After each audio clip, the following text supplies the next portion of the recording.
for the memes. Nakoy budget karon. Okay, go. Okay. What's up, guys? Welcome to our second episode of the Cap Podcast. Your host today is NJ Yap. And your co-host, ano ako nag-storya? Ikaw may mag-storya. Please introduce us. Okay, ako na lang mag-introduce. So, our special guest for today is my former partner in crime in research, Mr. Alquin. And my former, not actually my former teacher, a former teacher lang sa school namin kasi wala siya nagturo, iniwasan siya. So this podcast is sponsored by absolutely no one. So in order to help us out, kindly like and share the video. And if you'd like to help us out, please hit that subscribe button to pay for Vince's medical bills. Thank you.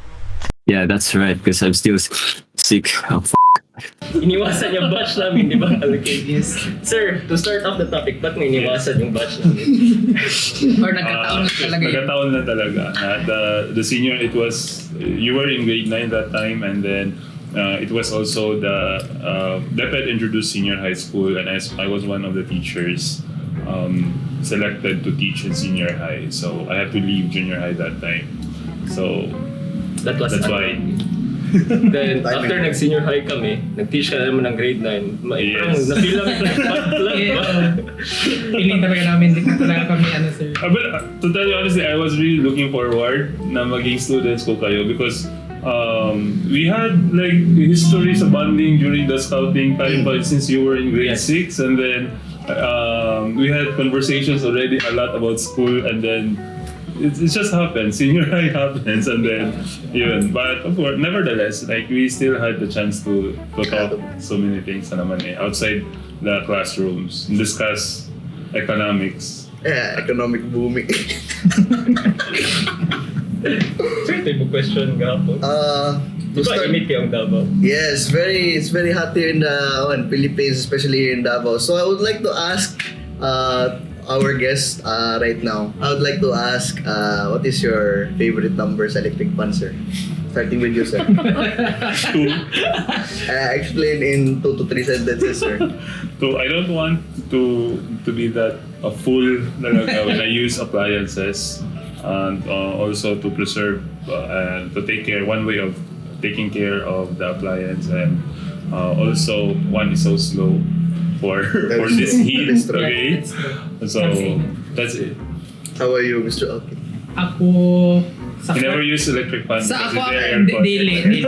No, that's not entirely true. Out of the 3 rooms sa aming bahay, ang aking room lang walang aircon. And now nasira na ang electric fan. So yung electric fan namin sa sala ang ginagamit ko. One lang kasi it's an industrial fan. So okay. it's very, kalakas niya. My room is very small. So if lakasan ko pa yan, like, feel ko malipad na.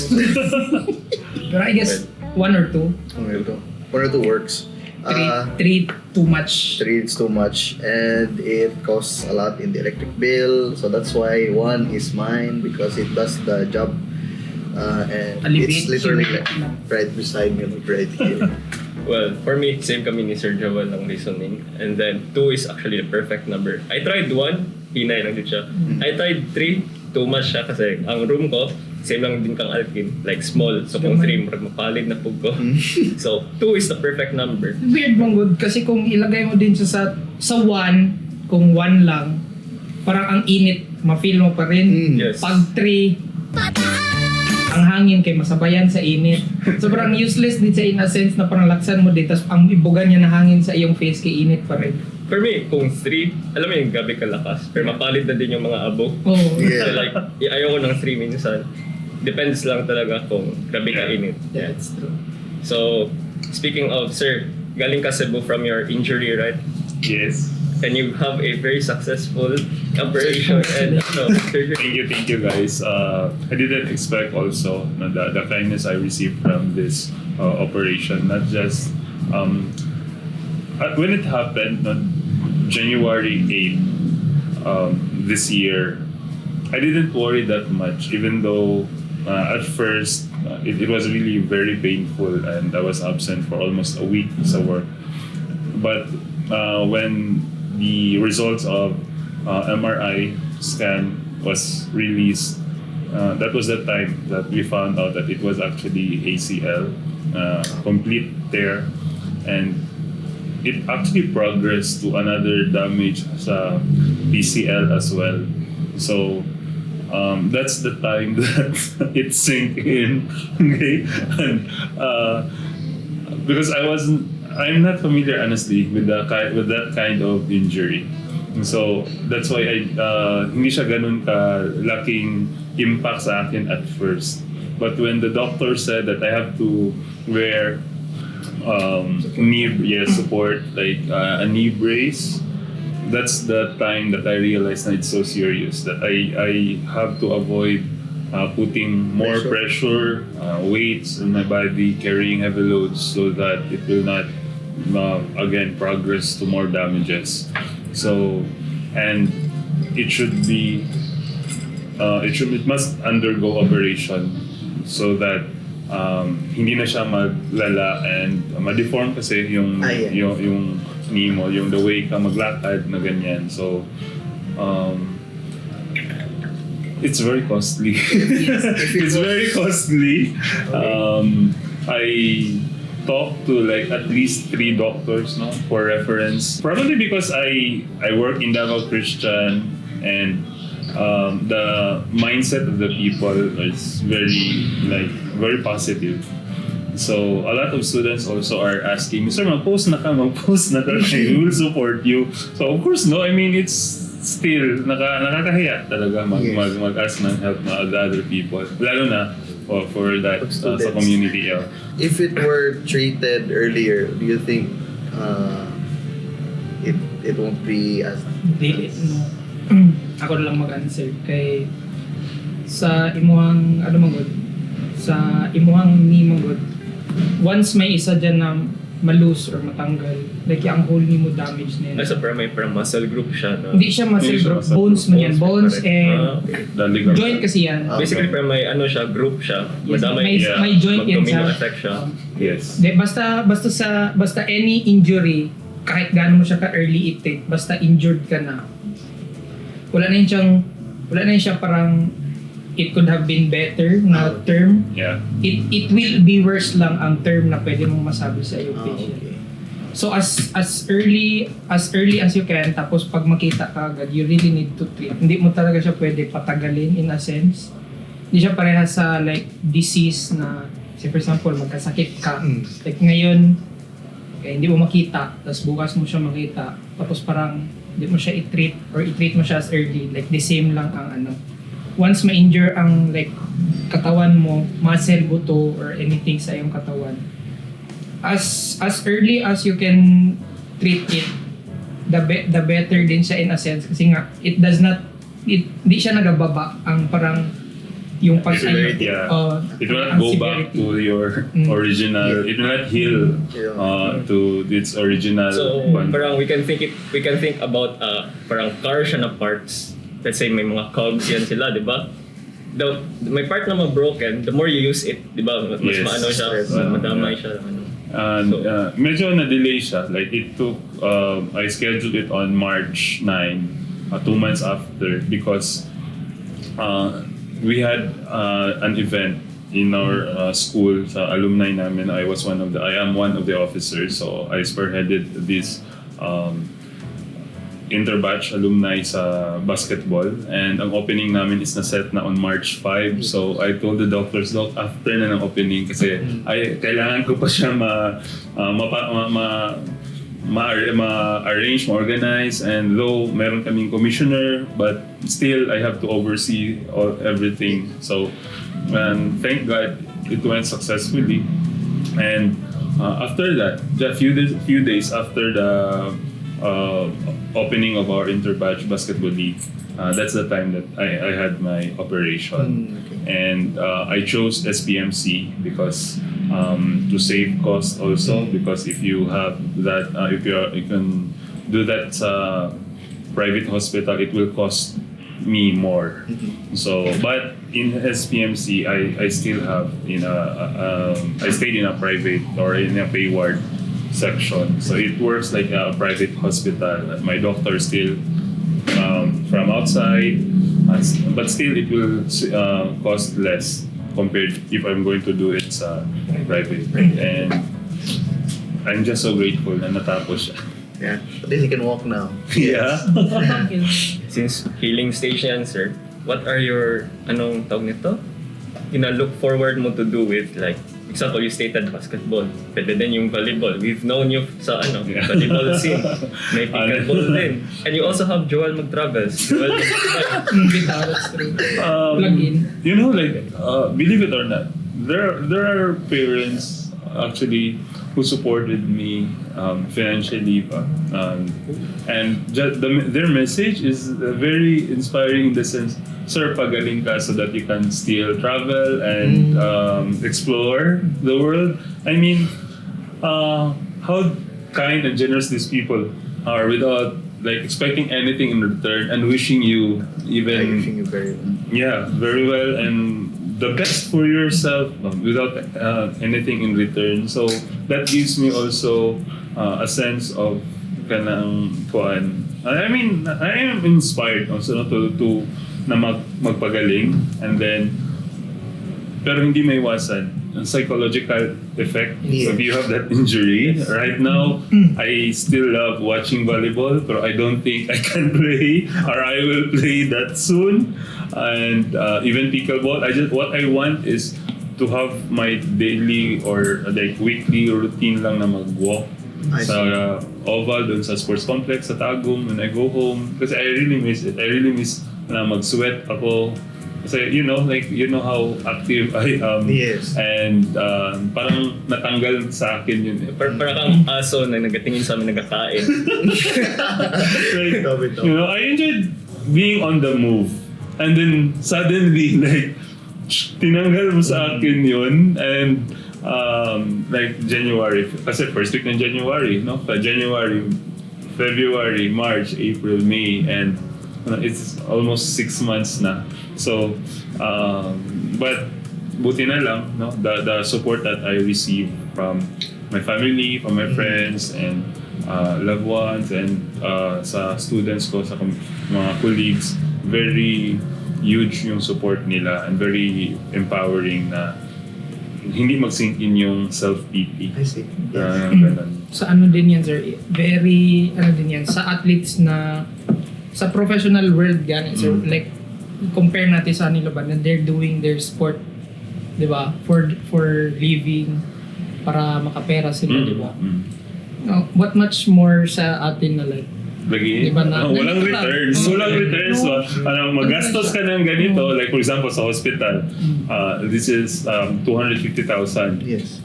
Hindi pa kasali yung rehab, mga meds. Ayan, sa hospital lang talaga yan ha. 250,000. No? Anong returns yan sa'yo? I'm not a professional athlete. I'm a teacher. No? It happened just because like I played volleyball. Okay.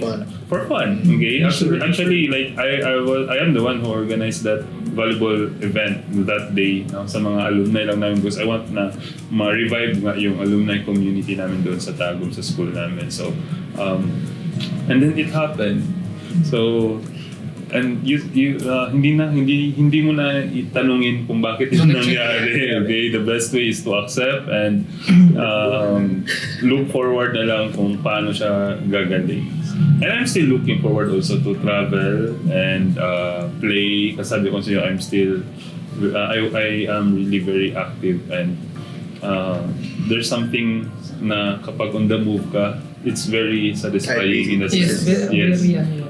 Basta ano ka sir, basta part ka ng any like athletic na or like active ka lang talaga in general. Pag like say for example sa akin, kaya ano man ako sir, athlete man din ako. Tapos now varsity pa rin ako now. After pandemic 2 years. Imagine sir sa 2 years ng pandemic sir. Tapos pag open the first tulo ng sweat sir parang kasarap. Diba kahit gaano ka kapagod? Yes, true. Kahit gaano ka kapagod ba? Tapos magtakbo ka lang ng how many minutes ka lang magtakbo-takbo niya. Grabe na, sweat mo. Like right now, like household chores, yan yung pwede ko magawa. So, pawisan ako niyan. Yes. I'm so happy na gano'n na feeling ko. Finally, may sweat na. Kasi just imagine how many months, lalo na after operation, like nakahiga ka lang, yes, and very limited lang yung mga movements mo kasi you have to take care talaga sa wound, open wound talaga yan, may stitches, so careful ka talaga. So, walang sweat talagang mangyayari, nasa nasa room ka lang, mga ganun. So, limited na talaga movement mo. So, that time na nag-sweat na ako, not because of hot temperature, but because of na may movement na talaga. I mean, that was really very, very satisfying. And ang sense of happiness na lang din na, okay, I'm still looking forward to more physical activities pa in the future. Okay. Awkward yung I would like to ask Alquin if he has any injury that was kinda... Ako meron akong di man siya like major na injury, pero it's na siya in a sense chronic kasi long term na ang pain. Ang aking nung nagpa-PT ako sa school, kasi may free PT session man kami mga athletes sa school, and I think sa may mental area sa school ko sa UP. Nagpa-PT kami kasi may one time like nag-jog lang kami around sa school for like class purposes. May may kirot sa aking left ankle. So before high school, meron akong problem sa right ankle. Tapos because of posture reasons din, meron akong posture na very very favored sa aking right ankle. So more parang stress sa aking right ankle. Sa right ankle ko naman. So sa ang left ko in return naging weak. So nung nag-progress, hindi lang nabantayan. So ang aking inabantayan talaga before right ankle ko. So I was trying to protect everything na I played basketball. So any fall or any gina-try ko avoid ang right. So naayos na hindi mas ayos siguro na strengthen ng maayos kasi nagpa-PT din. May maganda yung ginawa nung Davao Christian High School before sa mga athletes din nila in a sense na na hindi din sila mag-injured yun talaga. So naayos, tapos now yung left naging hindi ko nabantayan kasi it was not bothering me while I was playing talaga ito. Play kami volleyball nila sir, wala lang. I could jump, I can run, mag-dive pa. Wala man, no pains talaga. Tapos until then na yung napansin ko siguro mga 1 or 1.5 months ago na yun nga because of class reasons. May napansin ako na very painful talaga na pag mag-walk ka, merong certain sense of kirot. So sabi nung teacher namin na pa-check mo na lang yun sa PT. So nagpa-PT ako, while nagpa-PT ako, ang aking unang gireklamo nun sa aking back. Kasi may back issues ako dahil sa sport ko now. No, sa golf. May back problem so dahil sa golf. Kasi kailangan ko mag-generate ng power pag swing mo. Power sa swing. Tapos ang lower back ang parang magka-issue. Hindi naman sa issue pero ang stress while rotating sa iyong body na sa lower back mo. So yun ang gipa-check. Tapos sabi ko doon din sa PT na ay tama sir, meron din pala sana akong itanong. Parang yung paa ko kasi sir, nagkakirot na pag nagalakad ako. So chinek niya, tapos sabi niya sa akin na parang there's wear and tear na daw sa aking left ankle. So di naman siya, it's not that problematic kasi maaga ko siya nakita. Yeah. Tapos gitry namin for a month, sabi nung sa akin, sabi niya balik ka for a month. And if still bothers you, we will create a program na to strengthen your So sabi niya sa akin na nabalik ako ng a month after, sabi ko sir same lang, sakit pa rin. Tapos parang intercollegiate, hindi ba intercollegiate? Parang within the campus lang, within the school na laro. So, per course, tapos girepresent namin yung amin sa volleyball, tapos naapakan. Of all the things maapakan, ang aking left ankle ang naapakan. So luckily walang nangyari kasi naka-tape din yung paa ko. Okay. Pero yun, nabalik ako sa kanila, sabi niya sa akin na if you ever need to play any running, any jumping na sport, kailangan ko na talaga na may support ang aking left ankle or hindi, you will suffer in the future. Pero meron akong yung routine ko pa rin now, meron akong strength exercises pa rin talaga every day for my ankle, stretching, range of motion, something, mga basta anything to strengthen my left ankle ko na. So yun lang, nag-bother sa akin. Though pag mag-walk dito, here and there, hindi man. Pero pag matagal na, like say for example yung Holy Week, nag-akit kami ng shrine, Okay. grabe ka sakit after. So the longer you move your left, Basta any na very high demanding ang kailangan sa iyong legs talaga, like walking yan. Kailangan talaga na it's either may support ako or wala, magka-pain talaga siya. Yan mo, pag makalimutan ko minsan wala, sabi lang ko agay.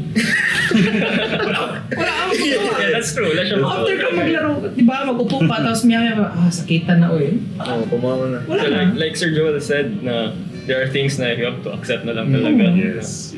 Just wait for it na mag-heal kung may intervention sa mga doktor. Kasi ito sa akin, di naman ito ma-heal talaga. Kasi naman ito, like this is part of my muscle structure naman. Hindi man mag-heal ang muscle mo pag in a sense, hindi siya mag-return to its original talaga pag meron ka ng like pains na nararamdaman. Tapos pareha sa akin, matagal ko na akala ko parang okay lang man. Parang anormal lang kasi ginagamit ko aking katawan and all. Pero yun, naging minor problem na din siya na hindi ko na talaga siya. Yeah, actually, fun fact, no? Like, this is not the first time na nagkaroon ako ng injury on my right leg. Ito lang yung Entire pinaka-severe. Yeah. Major. Wow. Pakita ko sa inyo ha. Like, Oh no! Leg reveal! later, i-report lang. I just realized na nung yun na nga, nag-stay na lang ako sa bahay ba na. This is not the first time. So this is the cut. Okay, sorry. And this is the cut. And this is the PCL. Dito, na-open din yan for PCL. So dalawang operation yan. And then, if you notice, meron akong mga scars dito sa knee. When I was 8 years old, or 6 years old rather. 6 years old, going to 7. Ganun na kasi ako kalikot. So may banana plantation sa likod ng bahay namin. Tapos mayroong yung harvester na very long yan siya na parang tractor, I don't know, na parang truck na doon nilalagay yung mga saging na harvest. Tapos kapag magliko yan sila kasi sobrang haba nila at maliit ang road, so humihina sila. So kami mga bata jump and nagkapit doon sa dulo. Then when mag-accelerate na sila kasi pa-straight na, mabilis na mag-jump off na. It was my first time. It was my first time na.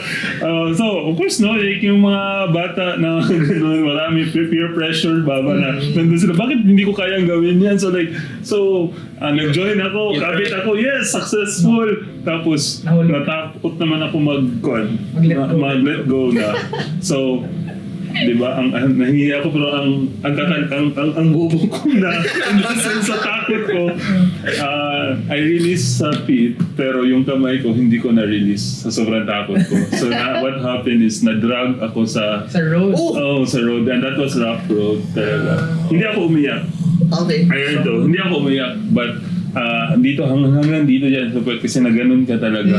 Tapos hanggang na-stop yung kasi nagsyagit na ang mga tao. Yung bata tapos when I saw na nag-bleed na siya, especially nag-bleed na siya, umiyak ako hindi sa sakit, but umiyak ako na pagalitan ako ng mga Yes. Embarrassing. And then the next one is kaya wala pa akong sasakyan, hindi ako mag-drive kasi 2009 the time na nag-learn ako mag-motorcycle. Nahible ka sir? Yes. Na-accident din ako. So, ito pa rin, right pa rin. So, Pero no skeletal injury. Walang skeletal injury pero sobrang anong tawag yun, damage yung mga muscles na parang ang laki ng kung nagkuhan talaga siya, parang naghubang juga siya. Nag-inflate talaga siya. And then when I stepped, makuyapan ko sa kasakit. So like 5 days ako sa hospital na nakaganon ka lang yung tapos buti na lang summer class yun. Yes, trauma. And then buti lang summer din yun. So 3 weeks talaga hindi ako nakalakad. Kahit na nandun sa bahay. May round 2 tayo, guys. Yes. Thank you. Mickey Mouse Clubhouse. Okay. So, we had that one. Time's up. But a short break because we would like to thank the sponsor of this video. Their clubhouse is really good, and this is our second batch of orders. Like in each batch, like 2 orders, and that means we already have 4 orders. We would like to thank Cuptions for the amazing food. From our sponsors. Okay, continue. Where was it? Where was me? One. Scouting. Nagka-count naman ko. Speaking of scouting, you mentioned niya scouting. Tayo tatlo, di ba? Yes. We're huge part of the Davao Christian community na We Scout. practically revived Yup. the This is our scouting Lord and Savior. Advisor. Outfit advisor. This is the senior crew leader and I am the assistant crew leader. We take that we took that responsibility, especially me. At that time, I handled senior high, and then there was no outfit advisor of the school. Kami ni Sir Dexter, di ba? Yeah, so I took the challenge, even though I had limited knowledge about scouting. But before nag-handle ako, of course may training. But unlike sa limited pala yun. Sir, you don't look you look experienced enough. That's why nga I had limited na hindi pa kayo napa-advance doon, but supposed to be ganyan. Pero Limited siya in a sense kasi ako lang may alam. Ako lang ginasabihan niya. Kintulungan mo ako. Okay, sir. No problem. But in the sense na organizing an event, may skills ako in doing that. But yung knowledge talaga about, especially advancements, limited yung knowledge ko about it. So, kung the way lang mag-conduct ng mga school cup, mag-event sa labas, kaya kong i-organize. Okay? But that was one of the most memorable na times talaga as a teacher. Because, we go out, sabi ko sa inyo kanina, I like being on the move and I like exploring. So, especially during sa Malagos time, I like Malagos Trail na Malagos Trail. I am the only teacher there na nagasabay. Tapos we stayed in a small creek, even though hindi siya malinis masyado, but we just stay there and talk and kill the time. Those moments like that na hindi mo magawa dito sa city. Na mga ganun. The most memorable for me was really during the Tatagum, the ASEAN. National Jamboree. I believe it was in October 2015. It was because, again, I was the only teacher and there were 15, 16 like that. Tayo? Oh, 15 kayo that time. Siguro tayo abot 15. Around 12 to 16. Like 12 siguro. Ano ko 12? Kunti lang tayo nun. Tatlo lang. And it was a perfect timing na sa Tagum tapos our outfit advisor is from Tagum. He's from Tagum. And he likes to travel, so diba? Kasi like we were setting up, Manong Edgar was there for the hour home and then Star Wars coming. like the rain poured heavily, so heavy talaga the rain na our area was really literally flooded. So there's no way na we can sleep there. Ay, wala pala first day. Yeah, and then doon na lang kami sa side ng road, but naging magulo na din yung time na yun. Buti na lang. Scouting na dapat doon lang. Buti na may kakilala kami where we can stay. Boarding house. Yung boarding house na malapit lang dun sa camp. And then we stayed there for that. But of course, the activities, we joined the activities all throughout. And it was really, really fun. It wasn't fun for me for the first day and the last day. Yes. First For the day, first day until the third day, I believe. diarrhea. Diarrhea ako. Wow. And the day before nag-scouting camping, we actually have a, what call this? Sports fest. The sports fest, nagbili ako ng milk tea. And that's the main reason why I don't drink milk tea right now.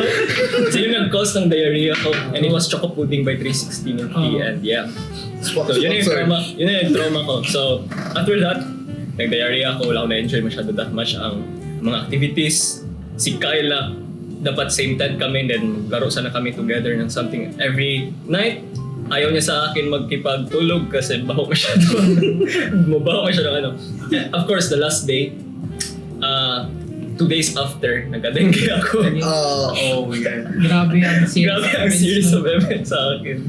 So, I mean, I had fun memories, pero like, the consequences. For 4 school years, I handled that. But sa school, together with the help of Alquin and the rest na sila, Vince, na-organize namin. For me maganda yung paggawa namin ng yung donning. Yes. Yun? Investiture. Very organized yung way namin. Very solemn. Ng ganon. And even the school camp, na-try pa namin na magpahabol pa talaga ng biik at saka dakwin yung biik at saka and yung live chicken, that yun yung dinner nila. And then palengke challenge, dinala ko sila sa Agdao. They're like events like that ba? I mean, I know some of the students nakapunta na doon, but most of the students wala masyadong experience na ganyan. So may given na ng budget, for example, 500 I think per 500 per, dapat mag-feed ka ng at least 8. 500 Chickens? No. It's Scout. So basically, we have a school camp. Tapos isang crew. So, Sorry. one crew, may 8 na tao. And each crew actually have a budget of, ilan yun sir? 500. I think. Sila magbili ng ingredients. Sanay na yun, yung rice, pamasahe mo, Lahat. yes, ulam mo, Ulam. fuel mo, I mean the firewood, kasi walang stove. Yun talaga, firewood, charcoal, lahat. Tapos, And kung maubos sa kapera, lakad ka pa uwi. Lagi. it's a nice trade. Yun man yung challenge kasi nga, 'di ba? Scouting ka, dapat ang gina-simulate natin doon is what if nasa wilderness ka. So you find anything and everything you can. And even sa Davao Christian, like it is a very cloistered Yes. camp. It should be like open ba? But of course, since that is our school, so ganyan man ang setup. So we even had a time na doon talaga sa CPG Yes. sa camp, okay? And then yung lunch na challenge namin na yung isabit na nila sa kawain, mag-tripod sila tapos nakahang lang yung Jogging. For me, I mean, that was really Jogging. cool. It was good times. It was really Yes. good time. And it was actually good din na experience sa other na students, especially Yes. ano yun, di ba, Christian na culture, there are kids that privileged masyado. May ano. So may ano sila. Limited lang yung access sa mga ganong activities ba? Then makago sila experience ng mga wet market, ng stuff na hindi nila ginagawa. I remember one time na si Sir Vince, yung nag-ask siya sa akin, Vince, na wash ko na yung rice. Saing. Magsaing kami ng rice sana. Tapos sabi ko, may injury ako that time. So, ang ginawa ko, Cheers, pwede ikaw na lang nito kasi hindi ko magawa yung ano ko task. So, what Sir Vince actually do, nagwash siya ng rice. Tapos nag-ask siya sa, good thing he asked me, Vince, asan yung sabon? I was like, bakit ba nakasaing rice before? Are you trying to poison us? Kasi ang term kasi is wash the rice. Yes. Diba? To wash the rice, first thing coming to mind, diba? Water and soap. Yeah. You're gonna wash something, diba? Water and soap. Okay. Diba? For someone na siguro may mga nag-cook for them. Kahit siguro sa mga families na hindi siguro privileged pero hindi talaga sila naturuan Sana din na yan. magluto and all, like wala sila, yan din siguro ang gawin nila, di ba? Yes. I think, So first thing kasi ano mo yan? But what I highly appreciate also, no, during that time, is the sense of community service talaga, especially from these guys, kasali na sila Michael, sila Irvin, Si like, Rupert. sila Rupert, like, ako, during that time, hindi pa ako ganun confident magluto. Sila talaga, inaasahan ko kayo na bahala, anong luluto? Ganun. And our food is really good kasi magaling si Alquin at saka si Rupert magluto na ganun. So, the band created that time, and I think more than just talaga sa scouting itself, but it's more on the willingness to serve and to trust yourself also, especially sa scouts na pagdating sa mga challenges, mga ganun. Nanalo kami doon sa aming room at sa aming camp at sa presentation. The club, natin, camp, very, very clean talaga. Very clean. Amazing. It was my Grade first time. six. It was my first time to handle that. And then, yung sa dances, my presentation pa sa mga cultural dance ba, nanalo din. Okay, so... Grade 6 kami nun. First time din gi-open balik ng Davao Christian ang grade school na Kagabing. So, it was really memorable. And I enjoyed it a lot. So, speaking of scouting back then, how about now, sir? Kamusta na ang school? But, okay naman, nag-active naman din Active yung pa rin. actually last lang, like Independence Day, no? They won something about my competition ata doon sa isang event sa Independence Day, and then ang Scouts and Christian they won. I don't That's exactly great. know. And active din kasi we had an advisor na ganun. And the good thing is may incoming na Eagle Scout. may incoming na board of trustees na very passionate about scouting also. So like That's great. para ma-revive din They're bringing talaga. back the good old Yes, days. ganun ba. I mean, for me like scouting is a very good avenue for students, no? Not just to experience about discipline or being responsible to yourself, but again that sense of community service and connection towards other. Sa tingin mo sir, kung hindi kasi di ba ngayon ang gina-promote nila is sports ulit, di ba? Do you think na kailangan talaga ng school i-push or i-encourage students to do either sports or scouting, like extracurricular from a school na more very academic. like connected for Jay, anong perspective mo? Kasi sa akin, ako I have my answer kasi athlete mo talaga ako. do they need to choose either, or Yung parang good sir, yung parang say for example lahat ng students parang meron sila ako personally I am not representing the school. This is just my kasi teacher view ka as a teacher, no? For me, especially during high school, it's very important for students, especially in this generation, very isolated na for online games, and sometimes ma-isolate ka na kasi online world na it's still very important to interact with other people, and sports and sports will help you na ma-develop yung skills na socialization mo and to accept defeat kasi sa sports naman hindi ka naman always panalo. I'd like to also add na you can argue na may esports man din, diba? We can communicate through other people, different people from other countries, but there's something different about communicating physically. Just like what we're doing right now. This is actually soothing in a sense na the connection and relaxing, no? Like kahit like random things we're going to talk, no? If we don't create this kind of connection as humans, but because after all we're social beings, Yes. mahirap siya. And also to train young people sa sports and even sa scouting to juggle their time, okay, to be responsible with their time. Kasi sabi nga natin,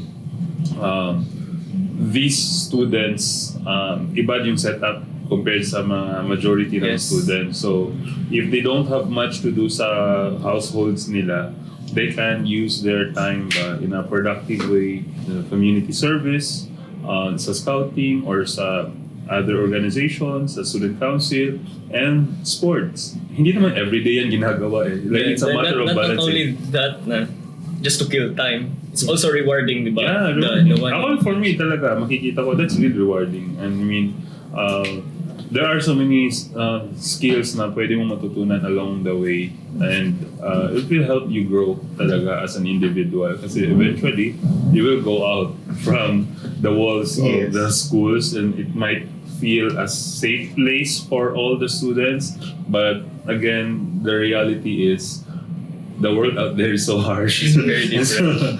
And you have to deal with it talaga. Yep. Ang aking answer is, since athlete talaga ako and I love sports. Tapos, ngayon gani ang aking course kay sport related pa rin. So, very in line with my passions talaga in life. Kasi nung high school, nasa dalawa man ako, nasa scouting ako and nasa sportsman din ako. So, pero personally, I'll choose sports kasi mas sa scouting kasi maganda ang yung parang intrapersonal mo. Yeah. Kasi madami kang ma-meet, tapos meron kasi siyang may training sila dalawa. Iba kasi yung training sa scouting and sa sport. Sa scouting kasi ang training kasi nila is how you handle situations alone and with yung other people. Tapos sa sports kasi ang training niya is more of for yourself and sa team. So not necessarily masama mo yung ibang tao. Mostly like kung sino lang yung kakilala mo. Like unlike sa scouting na it's a bigger you meet different people tapos parang bigger scope siya compared sa sports with it. Paano ito pero for me as a student kung nung high school siguro until now I'll lean siguro more sa sports kasi kasi for me very very fun ang sports kasi talaga kahit meron yung masaklap na result ng pagkatalo, kahit mataki yung training mo ganun. It's still very satisfying to play what you want, di ba? Like same lang now na online na ang world, di ba? People say na it's very satisfying na manalo to play. Same lang siya pero it's more satisfying kasi na makita mo yung mga kalaro mo. Tapos makita mo, ma-gauge mo ba kung saan ka lang, hanggang saan yung training mo, gano'n. Scientifically speaking also, like our body releases yung mga hormones ba na yung positive, nag-stimulate ng happiness when you play sports, when you sweat, na ganyan ba. And aside like you're doing it physically, na nag-enjoy ka pa sa company, and the game itself, you love the game itself, so very positive.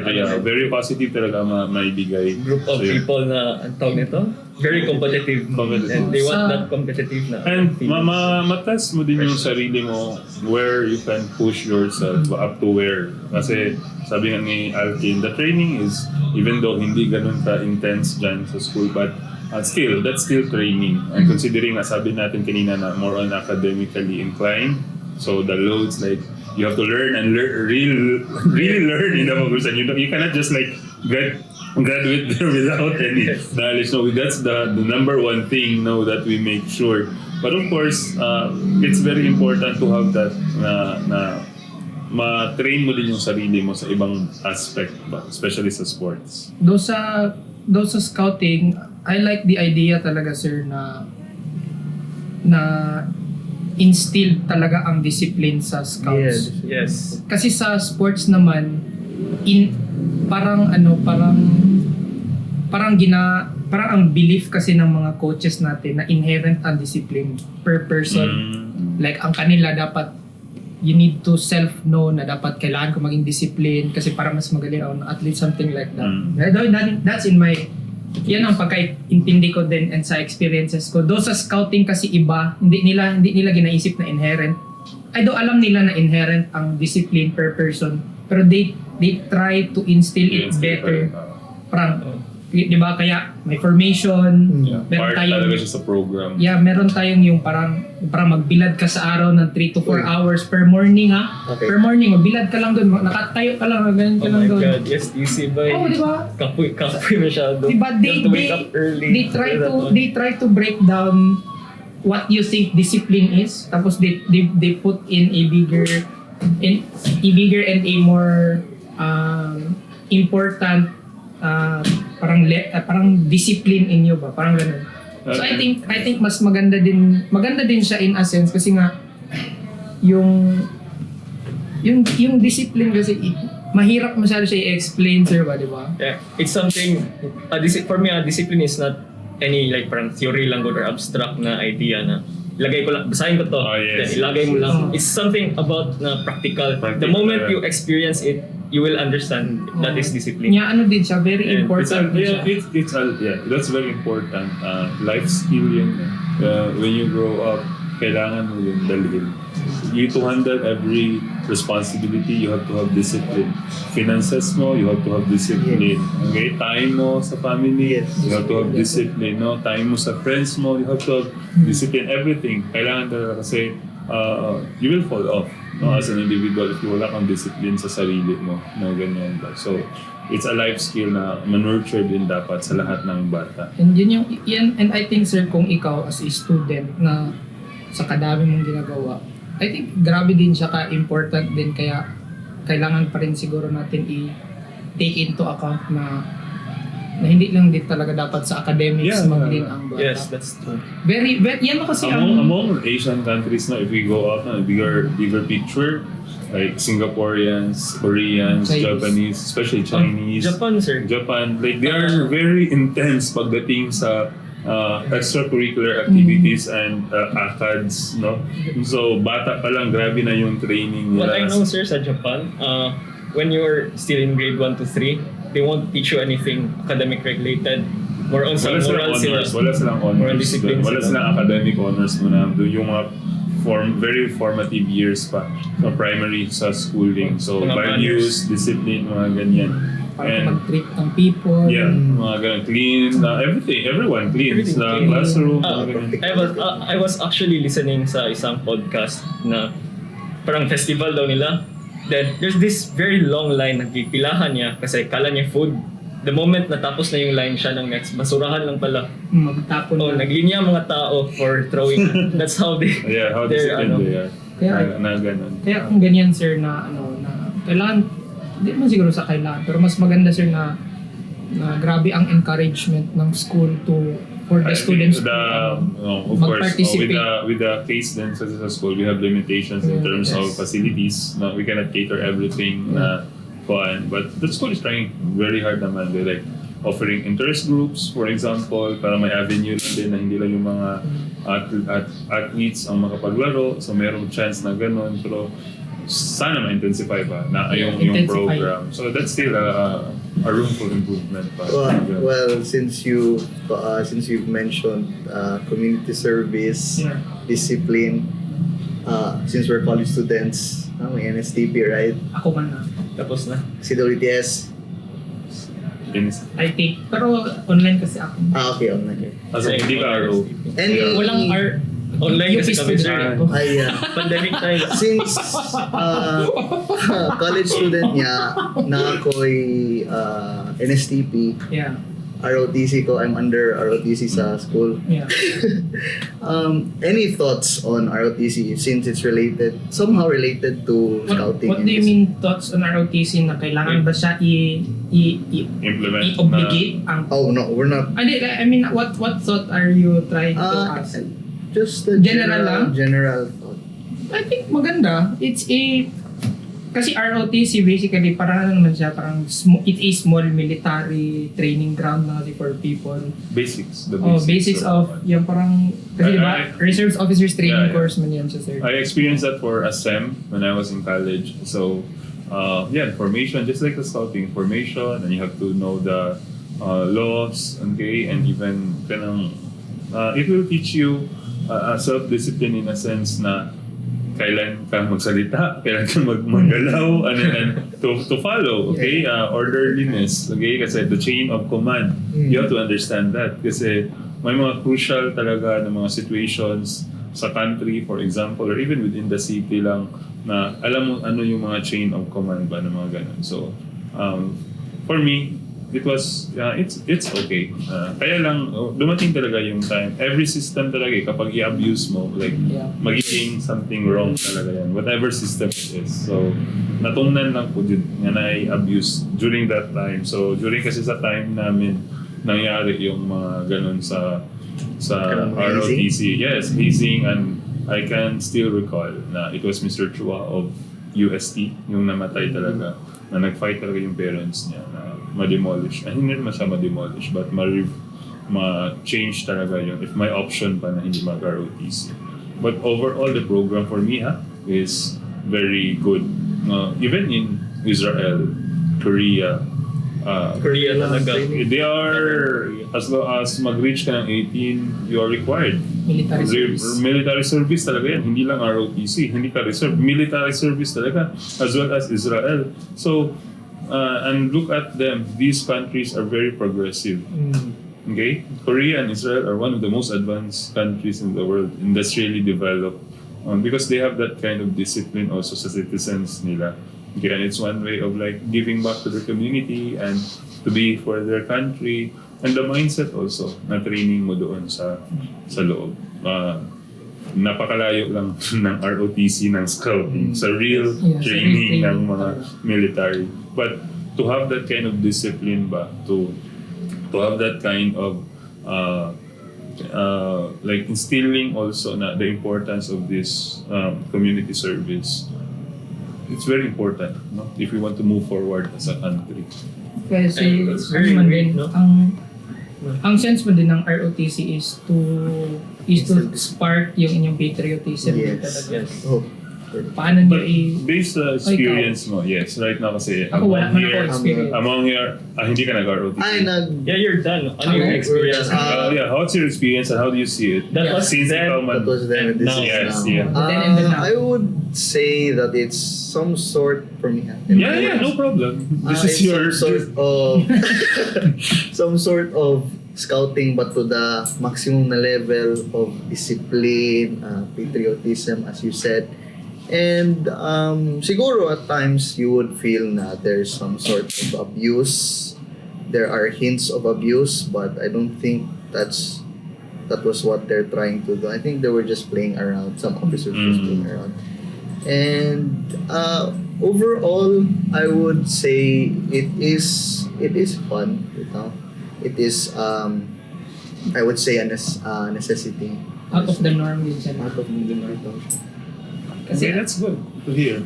For me, I find it very weird that some people are, nag-debate, should we bring this back? Then, good? Because may isa lang na event, maybe madami, pero isa lang yung famous, diba?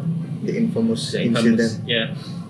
Then, they're just bringing this back. What if this happens again? They're not weighing yung benefits for the majority. They're just saying that, parang nangyari to, might happen again, so wag na lang na. I'm listening to you na hindi naka-experience ng ROTC at this yung present generation, and you have that kind of perspective and impression about ROTC.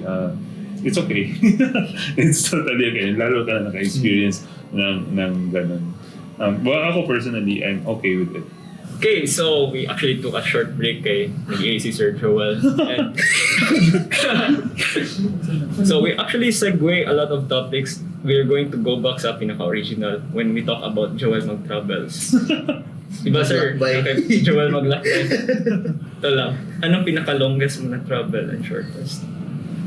Longest, Sure, I think. tagom to Davao.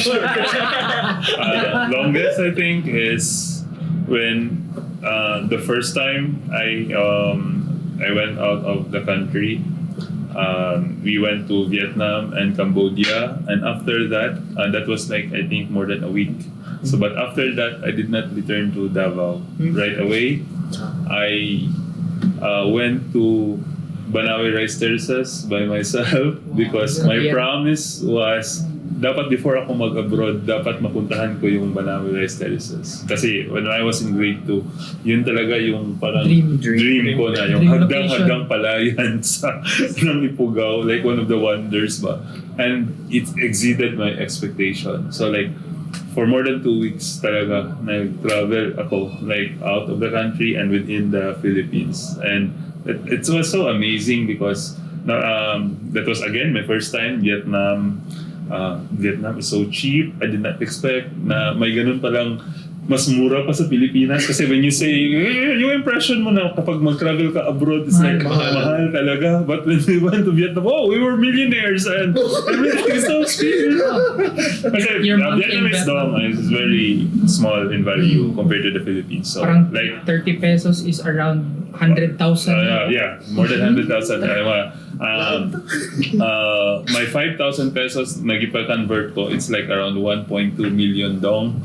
But of course, the prices is high. In the case, like 100,000. But remove mo lang yung Same siya zero. sa But Korea. even yeah, the won, the Korean Same won. Korea. But even the prices talaga of i-convert mo pa like the lumpia, the cost of the hotel, it's still Cheaper. than the Philippines. Okay, and when I went to we crossed over to Cambodia, I was so amazed by the culture. No? Kasi like even though I teach social studies, I had little knowledge about Angkor Wat. But when we arrived in Angkor Wat, it's so huge, like the largest temple complex in the world. And when the tour guide, explained to me or to us the story behind it, you will be more amazed by it. Okay, the Bayon Temple, and it was my first time to see elephants talaga in flesh.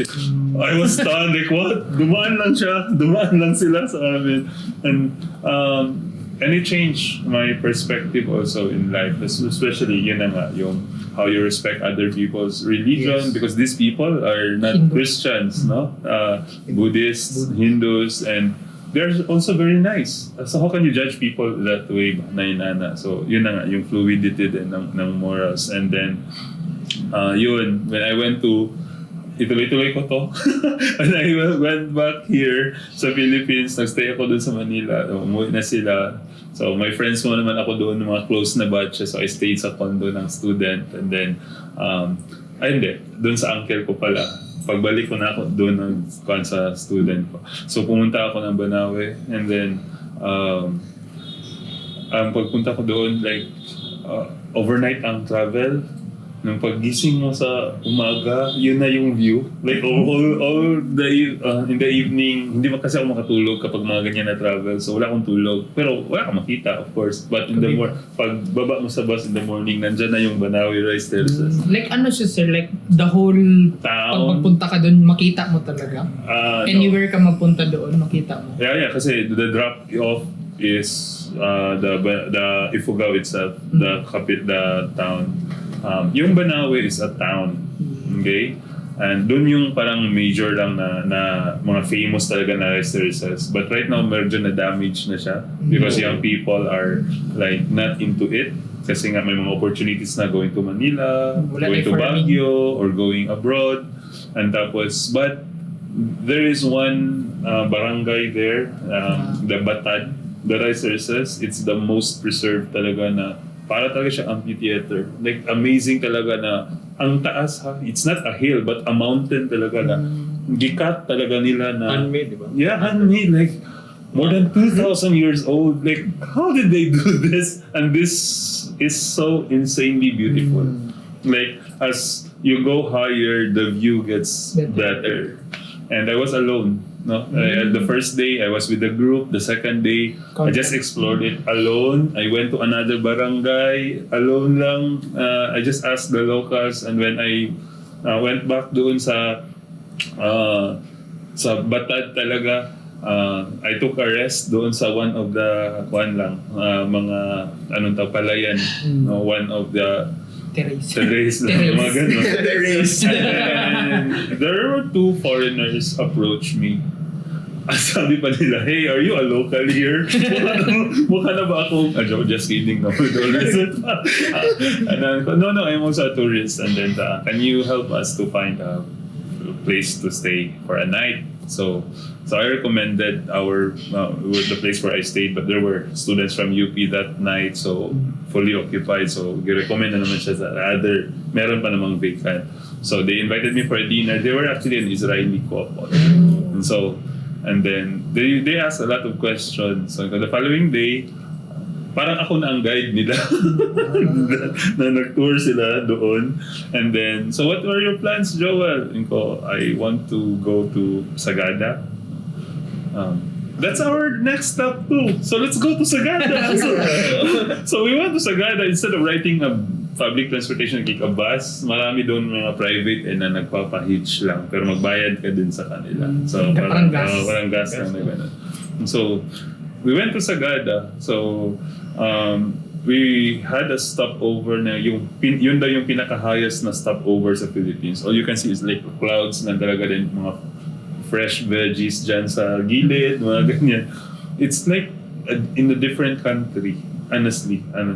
Tapos doon mo makita na sa bus na clouds, tapos may sunset na nagbaba. May ang sun nagbaba.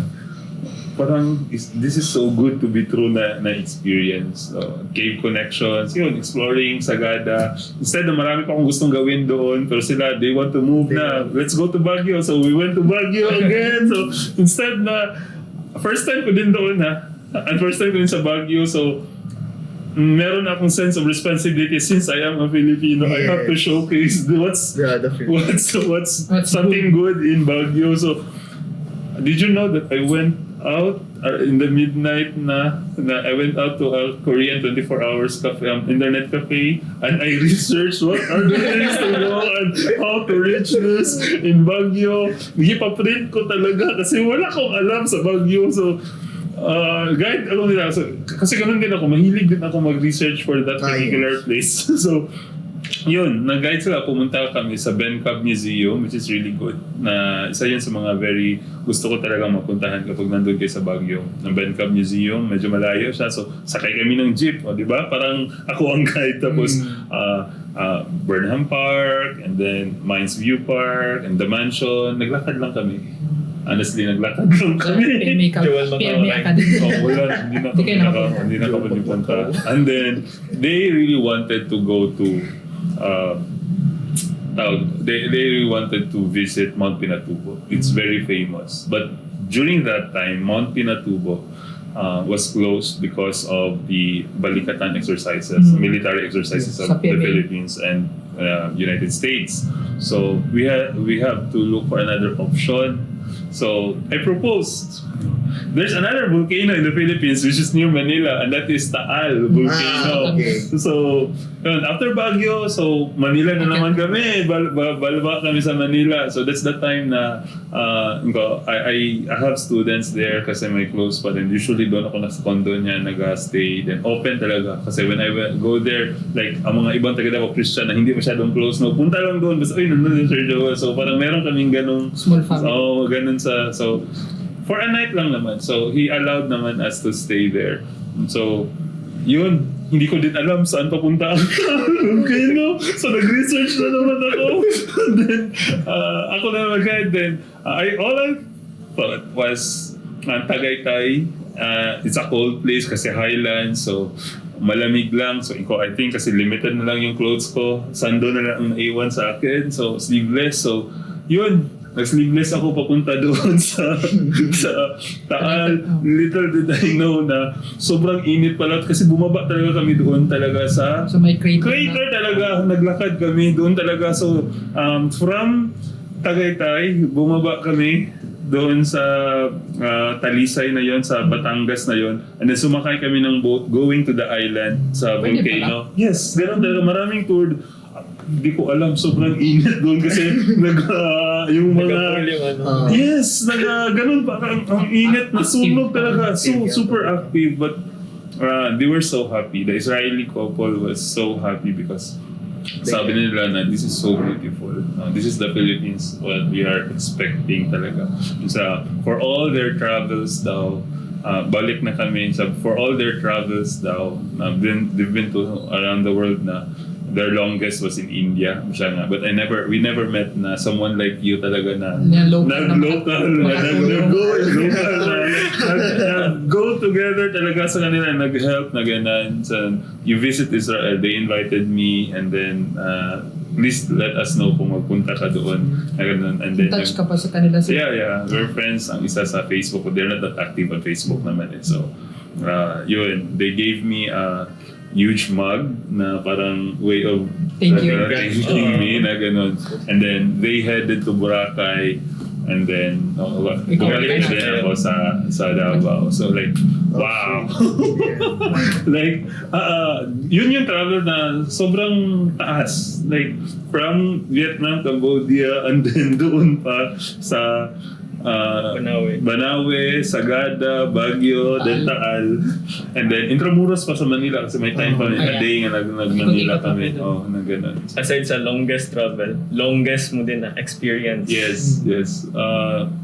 Yun, na nakuan. Pero yung bike group, isa pa din sa mga hindi ko makalimutan na longest is when Ma'am Josie, Sir Desi, Sir Dexter, 2011 yun. We were young back then. We explored Western Visayas talaga. We landed in Cebu for 9 days. For 9 days. We landed for Cebu. We go down, nag-bus lang kami going to... Hindi. Pumunta kami Dumaguete. So nag-cross kami Dumaguete by boat. Then from Cebu City, malayo pa yun. Then Dumaguete, we stayed for a night. Then we crossed to Siquijor by boat. It's a very nice island. Amazing talaga. Hindi pa siya ganun ka-famous noon. Okay? Ngayon medyo sikat na ang Siquijor. So, and then back to Dumaguete for a night. And then nag-dolphin watching kami sa Bae City. After that, on the early morning, it was my first time also to see. I thought na walang dolphins sa Philippines. I was so inulan kasi sa movies, walang makikita ang other countries, di ba? Hindi na i-promote na may dolphins pala dito sa Philippines sa mga ganun. So, live na dolphin talaga na mag-swim sa front, sa bangka. It was so amazing. Tapos mag-jump, like, totoo talaga siya. Like, wow, doon ako na-realize lang na the Philippines is really so beautiful talaga ba na bakit hindi ko alam na may mga ganito na ganon to. From there, ride kami ng bus going to Bacolod. Okay? Negros talaga. So like, what's so amazing is that yung Oriental, yung sa Dumaguete, Bisaya yan, going to Tabais. Tapos ang crossing niyan, boundary is Kabangkalan, going to Bacolod, Ilonggo na yan. Through one island yan ha. So yung driver, yung conductor also, mag-change yung so mag-Ilonggo niya. So nag-amaze ako, wow! Amazing! Nagti, man. Asa ka ginaog. Wala na naman. So na-amaze ako sa skills niya and the versatility niya ba on doing his job. Tapos, di ba? Like, that's just one bus and one island. Tapos mag-change sa kanya ng ganun. So, yun. And then, from Bacolod tour kami doon. And then, lastly, nag-Iloilo kami. And then, Guimaras. So, can you just imagine that? No? Yung mga young teachers ng ganun. And then, exploring lang na ganun. And walang hustle, walang like, let's go, walang ganun. Chill lang talaga. Okay, let's go. Enjoying the journey, enjoying the view. Yes. Well, they were still young that time. It's really one of the most unforgettable talaga. Yung mahaba na hindi ko maisip na possible friends. para then With friends.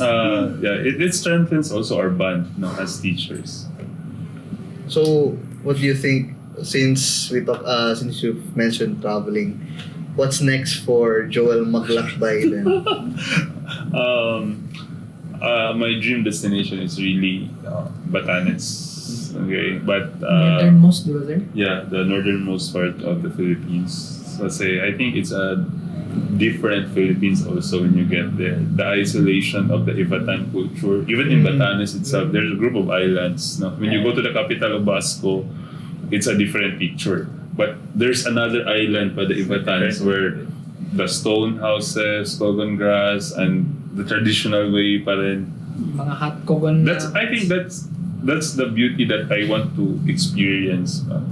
I love cities, but I would prefer traveling the provinces and see the beauty of the Philippines. Historical. Yeah, and the historical background of it. But ako talaga, hindi ko pa nalibot yung buong Pilipinas, but I can really say na we are really so blessed as a country with wonders of nature na when you go to Palawan, it's still a different different Philippines there. And when you go to Cebu, there are so many things to explore, Yes. no?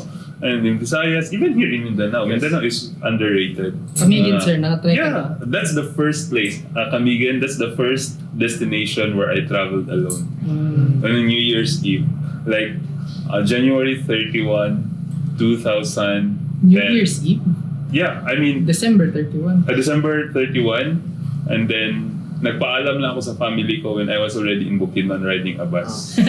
Sabi ko na, hindi ako mag-New Year dyan sa bahay. No! Happy New Year. Because I'm planning I'm going to Camiguin. Kasi na-intrigue din ako sa Camiguin. But that time, I already had a crisis of staying in the Christian or not. So that's that year also na no, 2011 yun. Yes, that's the time. So, you will really reach that stage sa trabaho mo at your age also if it's still the right thing for you na ganyan. So, dun ko internalize and give time for myself, no? Ako lang talaga. Pero alam mo ba, weird din yung nangyari dun sa akin because I was alone in the resort and that was like New Year's Eve, no? Saan ka nag-stay, sir? So dun sa local resort lang. Tapos yung Anong staff, hindi ko Hindi mo memorize na. Tapos yung staff doon, a woman na of course my family na yan. Sabi niya sa akin, "Sir, pangit man mag-spend of New Year na ikaw lang isa, sir." Siya would mismo, no? She wanted to spend it with her family kasi it's a tradition ba. And Yes. ako lang ang guest, so sabi siya nga, "Sir, i-refund na lang na ako imuhang bayad, sir. Dito na lang ta sa balik." So, the adventurous in me, like, I agree with her offer, though hindi fully talaga na refund. Kasi dapat may reflection pa din doon sa kuan, sa resort. sa resort. So, For accounting. parang a night na parang binayaran ko yung night. So, sabi niya, so, dinala niya ako doon. It's a huge family. It's a compound. So, na-amaze din ako sa kuan nila. Na-amaze din ako sa anong tawag nito? Sa culture nila. I mean, sa tradition nila na mag-gather as a family. Kasi I grew up kasi sa Tagum na wala kaming mga relatives around. Kasi migrants yung parents ko. So, like, kami lang talaga. Sa kanila is like, ang dami. Tapos, New Year's Eve, so ang food nandun sa labas, long table na ganyan. Tapos mayroon silang parang chicken na dish na may ginataan siya, something na sobrang sarap. Parang yun yung specialty nila. So like, doon lang ako tulog sa old house nila doon. Na sa isang corner, pinatulog na ako. Then the following day, kasi wala pa ako nakapag-tour. So yung anak niya, Tour ka. so nagbayad lang ako sa yung habal-habal lang. Tapos nag-tour kasi pwede namang maikot ang Camiguin for a day. Yeah. So, hot springs, Hot spring, waterfalls. Katibawasan waterfalls, the Sunken Sunken Cemetery. Cemetery, yun, mga ruins sa churches. And then, Ganda, no? yes, and then yung White Island na... Vanishing Island. The Vanishing Island. There, Gabi ko so crazy kasi small bangka lang yung sinakyan namin. Walang mga life jacket kasi Wala. pangingisda sila. Kasi hindi siya pang tourist, di ba?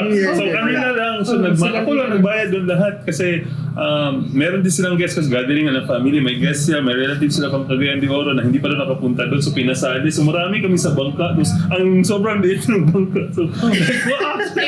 ang bangka kay for ano lang siya, for 6 people lang, 3 sa left, 3 sa right, isang driver, yun lang. So paana dito. So moto. Yung smaller than, imagine mo yung nagakuha lang talaga ng isda na. Yeah, yung mga Ganun lang kami. okay. Parang ganito. Parang sofa. Parang itong sofa plus one more, tapos another dun sa kabila. Ganun lang, kahaba. Lang. Sabi ka enjoy. So yun, then that day, following day, balik na din ako. Like I spent mga 2 days doon, 2 nights and 2 days sa Camiguin, na inandan. And like na-amaze lang din ako sa experience. So that gave me also like more courage to explore ba, na ganun. So right now, siguro gusto ko pa is like yung Eastern Visayas, and kasi hindi ko pa nakuha yung Eastern Visayas, the Bicol region, and yung sa North. So, What's next for Alquin? what's next for Alquin? To end this podcast, let's ask what's next for Alquin. Me, in general, Yes. sa aking life, Will you check your right ankle? Gina-check man kami at least Sorry. every now and then sa UP. Hopefully, what's next for me? Hopefully, a progressive na career sa aking Will you goals. host? Huh? Will you host? Will you do more hosting? If meron opportunities, I would. I would try. It's fun. It's very fun. To give context lang, meron kasi kaming may event kasi kami sa dun sa UP. It's a culmination event dun sa shout out to the HK fan. Thank you so much. So, sa department namin, parang yung dance classes kasi isa lang two teachers lang nag-hold. Tapos gusto nung teacher namin na mag-hold ng culmination event. So, mag-dance, mag-showcase talaga nung anong ginawa sa class. Tapos magpa-zumba, which is what was our part. Tapos sabi nung prof namin na wala tayong host. So, merong willing mag-host sa inyo sa BSS. Ako, mag-host ako. Naka-host ka na before? Wala pa. Sige. That's the fighting spirit. Debo. Ay! Dili. Tanga, dili man to. Katong sa debo sa akong manghod, yung debo ng kapatid ko, that was not planned at all. The debo should start 6:30. That was the start of the debo. Tapos around 6 o'clock, we were already waiting sa The MC? the family was kami kasi kami lang man, we were the ones who really organized the event. Nag-hire lang kami ng planner para may ma-actualize lang yung ideas ni Papa.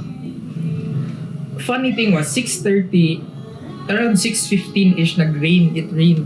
Very heavy rain. Yeah, heavy rain. Very heavy rain. So tapos we contact ng planner yung kanyang host.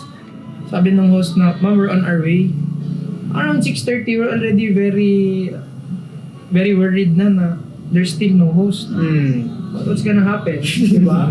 Are we just gonna eat and then end this program? Yeah, there is a... So around mga 6:45, Wala pa rin. wala pa rin.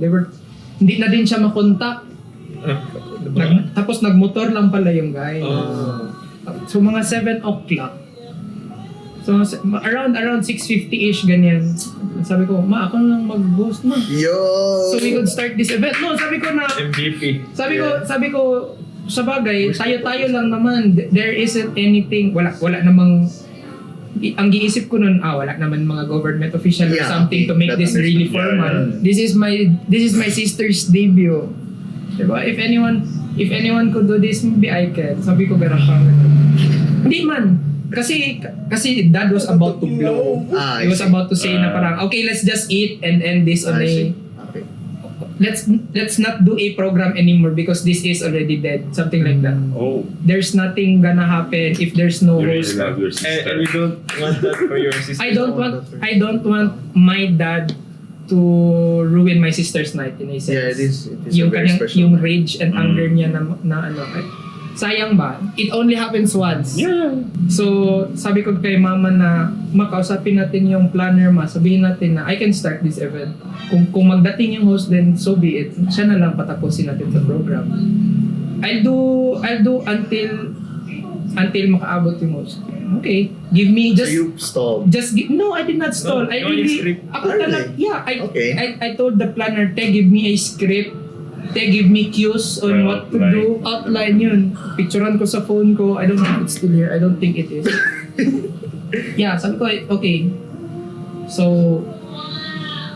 I grabbed a mic. Sabi ko sa sarili ko, okay, let's do this. That was so perfect.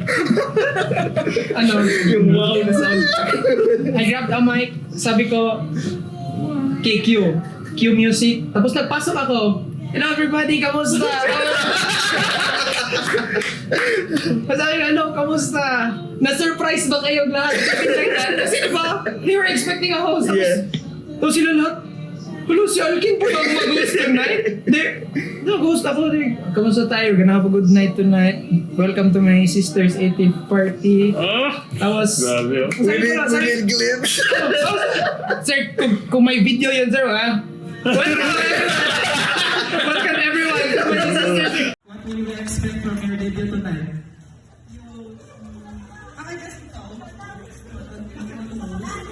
It's a surprise. This is your surprise. This is your 18th surprise. Tapos, before anything else, your debutant for tonight, John Alioniso. Tapos grabe ka funny. Ako, hindi ko alam na hindi siya sa main entrance magpasok. So ako, grabe ko katanga. Kasi ang sabi ko, my sister, Alioniso. Tapos naggilid sa nagdaan.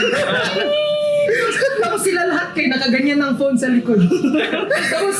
tapos kasi ang setup parang hindi parang part na rin siya of the act, but hindi ko alam. Tapos sabi ni Papa, uy, alam mo lagi na hindi si Showbiz sa main entrance. Hindi ko good alam na hindi siya sa main entrance magdaan. So, parang sabi ni Papa, buti yun ang ginawa mo, parang ganyan. Kasi ayaw daw nila na doon siya magdating. So, I see. ang funny kasi sa side may entrance. Kasi parang Saan ang venue, by the way? sa ano sir, dito sa Rogen Inn. Tapos gaya ka funny kay daan siya. Tapos lahat ng phone sa may entrance kasi yung entrance na puntahan niya, nandun yung mga table ng friends niya. So na-shock sila, hala, dito si ano. So lahat ng phone, gaya. Tapos di upo na siya sa seat niya. Tapos tanong ko siya na, kamusta ka tonight? Tapos ibalik niya sa akin, ikaw ang kamusta tonight. Ako, I am not okay. I am not okay. Pero if someone has to do it and someone was willing to do it, I was the one tonight. So, yun na. Tapos until the half, kasi parang umabot ako around 7:45 dun sa first part ng show. Kasi parang may second part with yung mga dance and all that. Okay, yeah. So nagkain na kami. Tapos buti na lang on that night, dumating yung host habang kumakain kami. Tapos nakita ko na siya before pa nagkain. So para in a sense na hindi ko mapaulawan yung host na late siya dumating, sabi niya, that was my part for tonight. Parang enjoy. That's a transition. So tapos yun. Tapos everybody really thought na ako yung mag-host. Sabi ka funny. So yun, medyo impromptu yun. Pero yung sa kasi, yung sa UP kasi, nag-volunteer talaga ako. I really wanted to try na what's it like to try host event yan. So sabi ko sa kanila na, hindi kayo parang for me, enjoy din siya. Na parang ikaw yung So, nag-host ako doon. Tapos grabe ka funny kay, after the show, I really asked everyone kung kamusta. How did I direct the show, ganyan. Sabi na, wow, it was really nice kay first time daw, ganyan. And, yan. Yeah, that's it. Tapos some context, kasi parang dance showcase yun siya. Ang name sa... Really to P? No. Okay. It was a culmination event. Sinabi niya kanina. Look at the backgrounds, like dances and all that. Ang name sa event is Pasundayag 2023. So Pasundayag means parang celebration. So it was a culminating event nga, ganun lahat. So basically you blew the speakers. Yes, I blew the speakers. Yun nga yung sabi nung isang gi-ask namin na, musta? Wow, very aggressive. Hindi daw siya nag-expect na kasi usually kasi doon pag may nag-host, pangit yung mic. I see. Tapos kami yung sa sound system namin, very malakas. So ginaisip ko na parang same lang siya dun sa mga hosting, mga events nangyari sa UP. Kaya nilakasan ko aking voice na parang, I tried to be as energetic as I can kaya para to keep the atmosphere up doon. So kasi dance event siya eh. It is hype related. Kung hindi siya hype, everyone would be done. The event would be done. So I really tried my best to parang and then hindi ka confident, di ba? At first, hindi ako confident. Na-exceed mo yung expectation. Wow. Hindi kasi ang ginaisip ko lang naman talaga sir kay parang parang hopefully dun sa mga gawin ko like mag-answer lang ang crowd and all. Tapos hindi man like say for example parang, are you ready? Tapos walang ang nagasigaw. Wala. Are you ready? Wala. Yun. Nagsabi talaga ako, are you ready? Yes! Ay, parang wala, are you ready? Yes! Kulang pa rin. Tapos doon na sir, yun na yung are you? Nabiak yung speaker. Yun na yung i-comment nila na di namin gi-expect na mabiak mo din yung speaker at some point kay nagsigaw na talaga ako let's get the energy up here ganyan. Tapos enjoy the dance, tapos konting spill. Napaulawan ako sa isang spill ko pero hindi daw klaro. Though the only thing na highlight doon, may mali kasi ako doon sa parang isang part. Sa sobrang hype ko doon sa yung parang sa pag-thank nung nag-play ng music sa prof namin. Nasabi ko University of the Mindanao ang nasabi ko. So pagbaba ko sa stage kasi may isang performance pa, lumapit yung prof. Wait, ayusin mo, hindi tayo University of the Mindanao. University of the Philippines. Mindanao tayo. After sa event, punta ako dun sa parang resting room ng mga prof and all. Sabi nila, grabe, ginawa to yung University of Mindanao.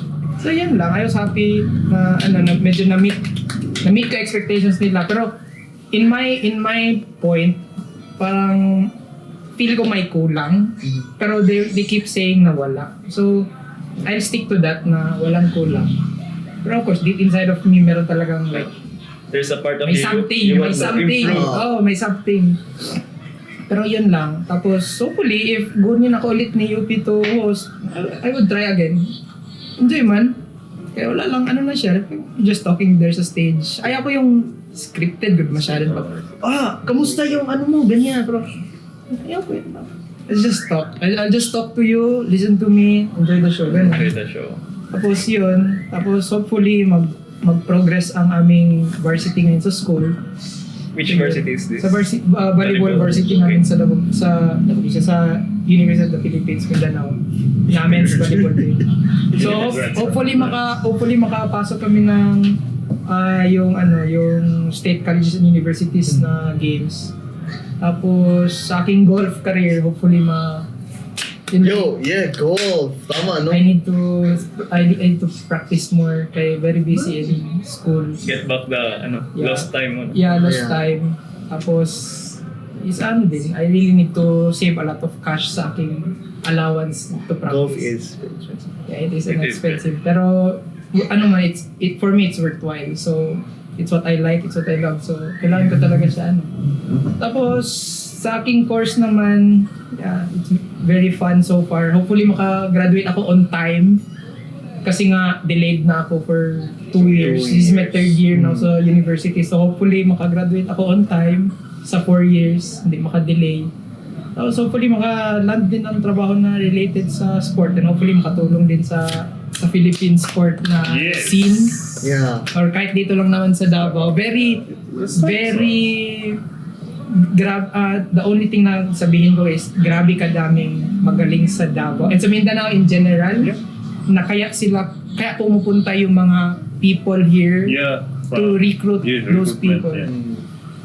Yun din. So hopefully din ang na-propose ko nga na idea dun sa isang prof namin, sir, sabi ko, sir, what if parang kasi sa atin na meron silang parang ginatawag na Jesuit meet. Yung parang sa lahat ng Ateneo universities na mag-gather sila into one university. Though sabi nung DepEd namin meron daw sa UP, pero again, first year natin na nag-open after closing everything for 2 years, diba? So hindi pa nila na-manage masyado. Aming varsity medyo gubot-gubot pa. So hopefully, straighten out. Tapos school lang. Manage school. Yun lang talaga. You'll get We all will. Hopefully we'll get College there. naman bitaw. Yun lang. What's next for Vince H over here? Okay, what's next for me is to end this podcast. Okay. It's already over 2 hours and we Almost. expected Kapit na. Yeah. Kapit na 2 hours. We expected a lot of, actually, nag-exceed po sa ko ang expectation, the topics we had. It's Yeah. very fruitful, actually. Yeah, thank you. Thank you so much. Thank you. It's a very nice way of catching up, at the same time sharing also our experiences on outlooks and insights. So hope the viewers will gain some insights also from us. May influence. Joke lang. So that's it with your Cup Podcast. Yeah! Thank you. Thank you so much. Thank you! Thank you!